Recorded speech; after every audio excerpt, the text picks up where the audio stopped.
మీ ఇంట్లో మొదటి కోటీశ్వరుడు మీరే అవ్వాలనుకుంటున్నారా? ఈ ఫైనాన్షియల్ వెబినార్ లో ఇప్పుడే జాయిన్ అవ్వండి. Hi viewers India's largest digital media network Suman టీవీకి స్వాగతం. ప్రస్తుతం మనతో ఉన్నారు chartered wealth manager Rama Rajesh గారు. నమస్తే రమా. నమస్తే రాధా. సో రమా, లాస్ట్ వీడియోలో ఎగ్జిట్ ప్లానింగ్ గురించి చాలా చక్కగా చెప్పాం. అయితే ఏంటంటే ఇప్పుడు మనకి డబ్బులు ఎక్కువ వచ్చింది అంటే గవర్నమెంట్ ఆటోమేటిక్గా ట్యాక్స్ అనేది విధిస్తుంది. సో మనకేమన్నా ట్యాక్స్ కూడా తక్కువగా కట్టుకునే అవకాశం ఏమన్నా ఉంటుందా? ఎందుకంటే ఎంత అమౌంట్ ఇప్పుడు 60 lakhs వచ్చిందంటే ఎంత హ్యాపీగా ఫీల్ అవుతామో ఖచ్చితంగా ట్యాక్స్ పే చేయాలి. ఆ ట్యాక్సెస్ 12.5% ఏమో పోతుంది. సో అప్పుడు తక్కువ వచ్చిందన్న బాధ ఉంటుంది. ఆ ట్యాక్స్ భారం ఏమన్నా తగ్గే అవకాశం ఉంటుందా? అది ఎలా ఉంటుంది? అయితే ఈ టాపిక్ చెప్పే ముందు రమ వెబినార్ క్లాసెస్ స్టార్ట్ చేస్తున్నారండి. సో ఆ వెబినార్ క్లాసెస్లో ఏమేమి ఉంటాయి, ఎప్పటి నుంచి స్టార్ట్ అనేది డీటెయిల్గా మా వ్యూయర్స్కి ఒక్కసారి చెప్పి స్టార్ట్ చేయి. ఫస్ట్ ట్యాక్స్ గురించి మాట్లాడాలంటే ఇది ఎగ్జిట్ ప్లాన్ లోకే వస్తుంది. బట్ దానికన్నా ముందు మీరు అన్నట్లు మన వెబినార్ లోని ఫస్ట్ మనం తెలుసుకోవాల్సింది ఇన్వెస్ట్మెంట్ ప్లానింగ్. దాన్ని ఎలా ప్లాన్ చేసుకోవాలి అంటే ఫైనాన్షియల్ ప్లానింగ్ లోని 5 different కాంపోనెంట్స్ ఉంటాయి. అవి చాలా చాలా ఇంపార్టెంట్. అంటే ఒక మెట్ ఎక్కాలి అంటే గ్రౌండ్ ఫ్లోర్ నుంచి ఫస్ట్ చిన్నది ground, first second, third, fourth అట్లా 5th floor కి వెళ్తాం స్టెప్ బై స్టెప్. కానీ ఫైనాన్స్ కి వచ్చేటప్పటికి అయితే అందరూ డైరెక్ట్ గా ఇన్వెస్ట్మెంట్స్ కి వెళ్ళిపోతారు, లేదా అందరూ డైరెక్ట్ గా వాళ్ళు చెప్పని వీళ్ళు చెప్పని ఇన్వెస్ట్ చేస్తూ ఉంటారు. కానీ ఎందుకు చేస్తున్నాము, దేనికోసం చేస్తున్నాము, అది తీసుకునేటప్పుడు ఎలా ప్లాన్ చేసుకోవాలి, ఈ క్లారిటీ ఉండదు. సో అందుకనే మన వెబినార్ లో మనం ఫస్ట్ నేర్పించేది ఏంటంటే గోల్ బేస్డ్ ఫైనాన్షియల్ ప్లానింగ్. అంటే మన లైఫ్ లో వచ్చే గోల్స్ ఏంటి, వాటికి ఎట్లాంటి ఫైనాన్షియల్ ప్లానింగ్ చేసుకోవాలి, ఈ కాన్సెప్ట్ నుంచి మనం నేర్పిస్తాం అనమాట. అండ్ దానికన్నా ముందు ఫైనాన్షియల్ ప్లానింగ్ లోని గోల్ బేస్డ్ ఫైనాన్షియల్ ప్లానింగ్ చేసుకోక ముందు కొన్ని ఇంపార్టెంట్ కాన్సెప్ట్స్ ఉంటాయి. అంటే ఎమర్జెన్సీ ఫండ్ ఎలా క్రియేట్ చేసుకోవాలి, ఇన్సూరెన్స్ ని ఎలా సెలెక్ట్ చేసుకోవాలి. సో ఇక్కడ నుంచి ఫైనాన్షియల్ ప్లానింగ్, ఇన్వెస్ట్మెంట్ ప్లానింగ్ లో ఏ గోల్ కి ఎలాంటి ఫండ్స్ ని పెట్టుకోవాలి, ఎలాంటి మ్యూచువల్ ఫండ్స్ ని సెలెక్ట్ చేసుకోవాలి, ఇన్ డెప్త్ గా. అంటే ఈ వెబినార్ కనుక ఎవరైనా అటెండ్ అయితే వాళ్ళ ఫైనాన్షియల్ ప్లానింగ్ వాళ్ళు చేసుకోగలరు. సో అంత డీటెయిల్డ్ గా మన వెబినార్ లో క్లియర్ గా చెప్తాము. దీని పర్పస్ ఏంటి, అసలు ఎందుకు ఎవరైనా జాయిన్ అవ్వాలి అంటే, ఎక్కడైనా ఈ ప్రాసెస్ లో ఎక్కడైనా నేను ఒకేసారి జంప్ చేసి 2nd floor కి 3rd floor కి వెళ్ళిపోతానంటే ఏమవుతుంది, కింద పడి కాళ్ళు ఇరిగి చేతులు ఇరిగి జరుగుతాయి కదా. ఈ ప్రాసెస్ ఇలా ఫాలో అవ్వలేనప్పుడు ఖచ్చితంగా మనం మనీ కూడా అట్లానే అవుతుంది. మనం దేనికోసం అయితే దాచుకుంటున్నాం దానికోసం కాకుండా ఇంకా దేనికోసం ఖర్చు పెట్టాల్సి వస్తుంది. అండ్ సమ్ టైమ్స్ మనకు కావాలనుకున్న అమౌంట్ కూడా రాదు, అప్పుల పాలు అవుతాము. అండ్ లైఫ్ అంతా ఈజీగా ఉండదు. ఇప్పుడు ఇన్కమ్ వస్తున్నంత వరకు బాగానే ఉంటది, బట్ ఒక స్టేజ్ తర్వాత మనకు ఆ ఇన్కమ్ ఆగిపోతుంది. అప్పుడు మనం దాచుకున్న డబ్బులే మనకు కాపాడుతాయి. సో వీటన్నిటికీ ప్లానింగ్ కరెక్ట్గా లేకపోతే ఎలాంటి ప్రాబ్లం అయినా ఫేస్ చేసుకోవడానికి రెడీగా ఉండం. కాబట్టి ఈ సెషన్స్ అందరికీ ఇంపార్టెంటే. సో ఎంతో మంది క్లయింట్స్ని చూసి వాళ్ళు చేసిన మిస్టేక్స్, నేను ఎప్పుడు చెప్తుంటాను, మిస్టేక్ చేసేకే అడ్వైజర్ దగ్గరకు వస్తారు, మిస్టేక్ చేయకముందు రారు. సో చూసినప్పుడు నాకు అనిపించింది ఏంటి అంటే, నా వంతు ఒక చిన్న అవేర్నెస్ ఎవరికైనా నేను ఇచ్చి ఇలాంటివి నేర్పించినప్పుడు వాళ్ళ లైఫ్లో వాళ్ళు ఇలాంటి 1-2 చిన్న చిన్న మిస్టేక్స్ని మిస్ చేసుకున్నా కూడా they will save lot of money. అసలు లక్షల్లో దాచుకోగలరు. సో చాలాసార్లు ఒక రాంగ్ ఇన్సూరెన్స్ ప్రోడక్ట్ వల్ల లక్షలు కట్టిన వాళ్ళు ఉన్నారు, ఒక రాంగ్ ఇన్వెస్ట్మెంట్ ప్రోడక్ట్ వల్ల లక్షలు నష్టపోయిన వాళ్ళు ఉన్నారు.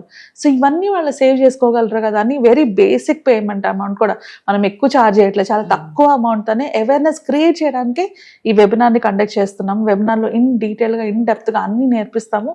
సో ఇంట్రెస్ట్ ఉన్న వాళ్ళు ప్రతి ఒక్కరు కూడా ఈ వీకెండ్, అది 12th నుంచి 14th వరకు జరుగుతుంది, సాటర్డే టు మండే ఈవినింగ్ టైంలో ఉంటుంది 7 to 9. కంపల్సరీగా రిజిస్టర్ చేసుకొని జాయిన్ అవ్వండి.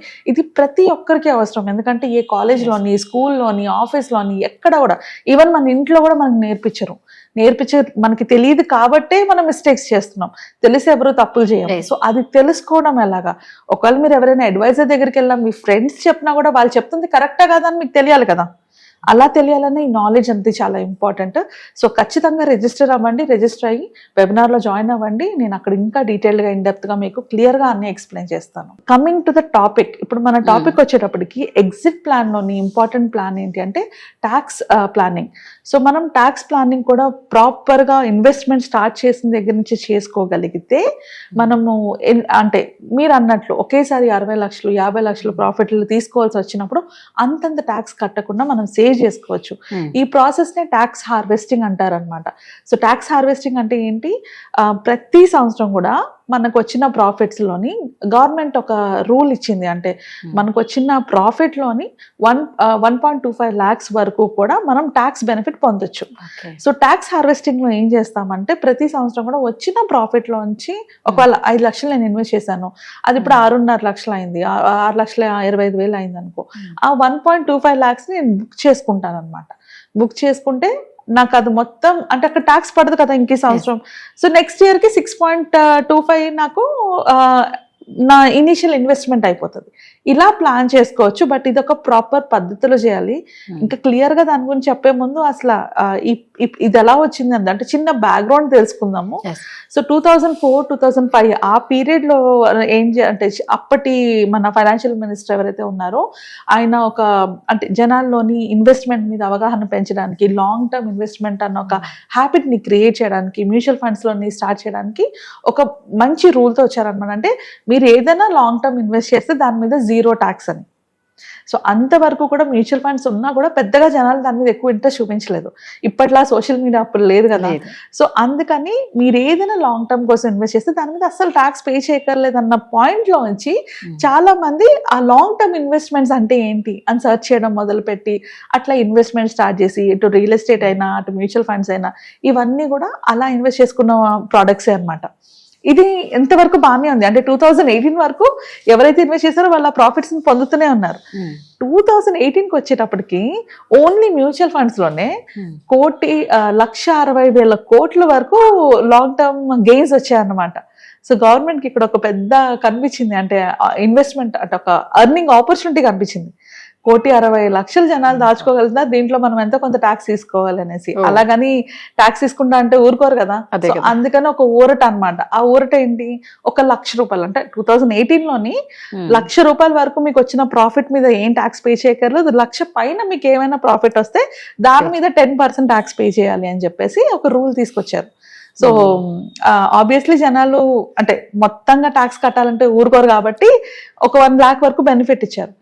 దీంట్లోంచి చాలా మంది తెలుసుకున్న ఒక కనిపెట్టిన కాన్సెప్ట్, ఇప్పుడు ప్రాఫిట్స్ వస్తున్నాయి, నేను టాక్సెస్ కూడా అంత కట్టకుండా నేను ఏం చేయొచ్చు అంటే అందులో ఉన్న చిన్న లూప్ హోల్ ఏంటి, అప్ టు 1 lakh వరకు మనకు వచ్చిన ప్రాఫిట్ ని మనం ట్యాక్స్ పే చేయక్కర్లేదు కదా. సో వీళ్ళు ఏం చేయడం మొదలు పెట్టారంటే ట్యాక్స్ ని మనము ఆ 1 lakh వరకు ప్రాఫిట్ ని బుక్ చేసేసుకుంటే ఆ సంవత్సరం ₹1,00,000కి ట్యాక్స్ కట్టాము. ఆ ₹1,00,000కి 10% అంటే 10,000 రూపీస్ ట్యాక్స్ కట్టాం.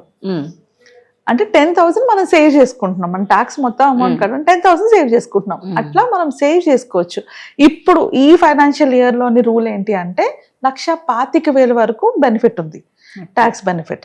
దాని మీద 12.5% వరకు ఇప్పుడు ట్యాక్స్, కరెంట్ ట్యాక్స్ అంతా 12.5, 10% కాదు 12.5%. సో 1,25,000 వరకు 12.5% అంటే 15,000 పర్ యానం మనం ట్యాక్స్ సేవ్ చేసుకోవచ్చు. సో ఎవరైతే ఇన్వెస్ట్మెంట్స్ చేస్తుంటారో వాళ్ళు ఎలా ప్లాన్ చేసుకోవచ్చు అంటే ఈ ఇయర్ నేను ఇన్వెస్ట్ చేశాను, ఈ ఇయర్ లో నాకు ఒక ప్రాఫిట్స్ వచ్చాయి అనుకో, 1,00,000, 2 లక్షలు రావచ్చు, 3 లక్షలు రావచ్చు. ఆ ప్రాఫిట్ లో నేను 1,25,000 బుక్ చేసేసుకుంటాను. బుక్ చేయడం అంటే ఏంటి, మనకి 2 types ఆఫ్ ప్రాఫిట్ ఉంటాయి. ఒకటి రియలైజ్డ్ ప్రాఫిట్, ఇంకోటి అన్రియలైజ్డ్ ప్రాఫిట్. రియలైజ్డ్ ప్రాఫిట్ అంటే ఏంటి అంటే నేను నా అకౌంట్ లో చూపిస్తుంది నేను ఇన్వెస్ట్ చేసిన మ్యూచువల్ ఫండ్ 2 లక్షలు, దాన్ని ఇప్పుడు వాల్యూ 3 లక్షలు అనేసి. ఇప్పుడు నేను ఆ అమౌంట్ ని అంటే ఆ యూనిట్స్ ని అమ్మేశాను అనుకో, అప్పుడు అది రియలైజ్డ్ ప్రాఫిట్. అంటే నేను తీసేసుకున్నట్టు ఆ ప్రాఫిట్, అది నా అకౌంట్ లో ఉన్నంత వరకు అది నేను తీసుకోలేదు, నేను బుక్ చేయలేదు. సో అది అన్రియలైజ్డ్ ప్రాఫిట్. సో మనం ఇప్పుడు ఏం చేయొచ్చు అంటే మనం ఇట్లా ఈ ఎగ్జిట్ ప్లాన్ లో ట్యాక్స్ సేవింగ్ వచ్చినప్పుడు ఏం చేసుకోవచ్చు అంటే మనం ఒక 1.5 year అంటే 1 year లో మళ్ళీ ఎగ్జిట్ లోడ్ పడుతుంది మనకి. ఒక 1.5 year మోర్ దాన్ 1.5 year ఉన్నప్పుడు మ్యూచువల్ ఫండ్ లోని ఒకవేళ అది ప్రాఫిట్స్ ఇస్తుంటే, ఆ పర్టికులర్ ఫండ్ ప్రాఫిట్స్ ఇస్తుంటే దాన్ని మనం ఏం చేస్తాం అంటే ఎగ్జిట్ అయ్యి మళ్ళీ కొనేస్తాం. అంటే నేను ఆ ప్రాఫిట్ ని బుక్ చేసుకొని నేను మళ్ళీ రీఇన్వెస్ట్ చేసిస్తాను. అప్పుడు నాకు ఇక్కడ ఏం జరిగింది, నాకు వచ్చిన లాభం నా ఇన్వెస్ట్మెంట్ అయిపోయింది. ఎందుకంటే ఈ ఇయర్ లో ఈ పర్టికులర్ ట్యాక్స్ ఇయర్ లోని నా 1,25,000 వరకు బెనిఫిట్ ఉంది. అది నేను వాడేసుకున్నాను అంటే నేను మొత్తంగా తీసేసి నేను ఖర్చు పెట్టేసుకోలేదు, అది తీసి మళ్ళీ రీఇన్వెస్ట్ చేసేసాను. కాబట్టి నేను నా ప్రాఫిట్ ని బుక్ చేసుకున్నాను అంతే.